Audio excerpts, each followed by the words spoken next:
এতিয়া মই গ'লে গোটেই হলটো বন্ধ হৈ যাব। মই যদি চিনেমাখন চাব যাওঁ মোৰ সিকিউৰিটিয়ে থাকে 26 জন, বাকী ৰাইজৰটো কষ্ট হ'ব। গতিকে কোনোবা এটা দিনত আমি জোনাকী চিনেমা হলত ৰিকুৱেষ্ট কৰি পেলাই স্পেচিয়েলি চাব লাগিব বন্ধু বান্ধৱক লগত লৈ, কাৰণ মই হলত গ'লে তাত চিনেমা নহ'ব, বাকী ৰাইজৰ কষ্ট হ'ব। সেইকাৰণে আমি ৰাইজৰ কষ্ট নোহোৱাকৈ আপোনালোকক লগত লৈ চিনেমাখন চাম। এতিয়া মই গ'লে গোটেই হলটো বন্ধ হৈ যাব।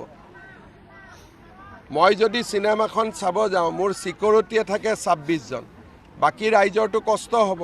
গতিকে কোনোবা এটা দিনত আমি জোনাকী চিনেমা হলত ৰিকুৱেষ্ট কৰি পেলাই স্পেচিয়েলি চাব লাগিব বন্ধু বান্ধৱক লগত লৈ, কাৰণ মই হলত গ'লে তাত চিনেমা নহ'ব, বাকী ৰাইজৰ কষ্ট হ'ব। সেইকাৰণে আমি ৰাইজৰ কষ্ট নোহোৱাকৈ আপোনালোকক লগত লৈ